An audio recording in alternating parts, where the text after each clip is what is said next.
The following informative announcement has been pre-approved by the FVZA. For your own personal safety, we strongly recommend that you listen very carefully to the following announcement. A recent case of what scientists have believed to be a virtually dormant pandemic has been recently identified from a quarantine medical unit located outside of Mesa, Arizona. Sources say that a group of patients suffering from a viral infection known as the HVV carrier have been experiencing heavy flu-like symptoms such as headache, fever, and cold chills. Within 24 hours of the patient's admittance to the facility, they were reported to have fallen into a deep coma with little or no signs of respiration until the patient's vital signs failed to respond. According to the UCI Medical Center, a series of comparable symptoms and behaviors have also been found in a sister virus, another HVV carrier, known in some cultures as zombieism.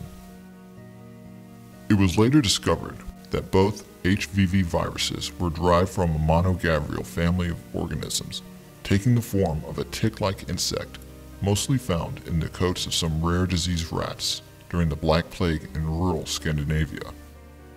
Further investigative research has confirmed that both viruses are spread entirely through physical contact and through the exchange of bodily fluids into the bloodstream, inducing 3 full stages of affliction: infection, oblivion, and transformation. However, with zombieism, the stages of infection occur much more rapidly and in a shorter amount of time. The first known HVV viral outbreak occurred in a small mining community of Copper Creek, Arizona, where in 1855, an event known as the Copper Creek Siege confirmed that a group of injured coal miners, viciously bitten on the neck by a group of HVV carrier bats, spread the virus through the entire community. Soon after the Copper Creek decimation and the dismaying aftermath of the Civil War, President Ulysses S. Grant, in a conscious effort to prevent further American casualties, decided to formally mobilize the remaining number of colonist militias and instated the Federal Vampire and Zombie Agency. In the spring of 1911, an official HVV flu vaccine was released, offering the first authorized vaccine for the zombieism outbreak. As a result, newer cases of the infection rapidly began to decline, while mobilized units were able to control and successfully eliminate the remaining carriers. Over the next few decades, the virus was considered habitually contained until the inevitable rise of Hitler's Third Reich in 1939, ultimately contributing to the re-emergence of the virus in one of the regime's more obscure concentration camps, known as Ganser.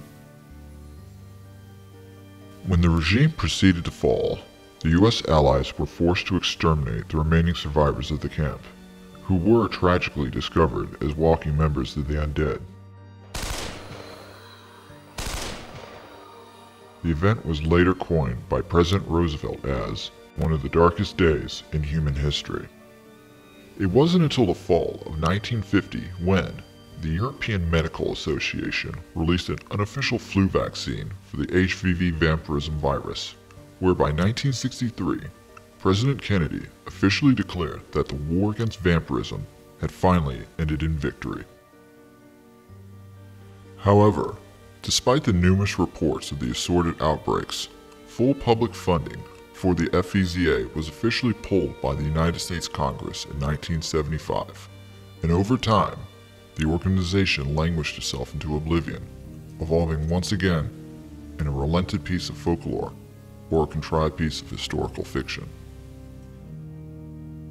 Due to recent reports of the return of the HVV carrier virus, we at the FVZA have joined forces once again to fully consider the recent global spread of the H1N1 pandemic, commonly known as swine flu, as only the beginning of a serious public health threat.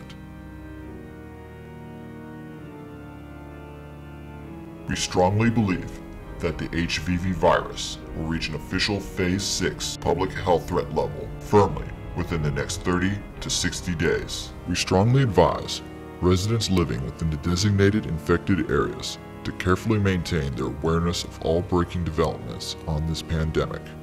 Find the full list of symptoms related to the HVV virus at our website. Visit us now at fvza.org.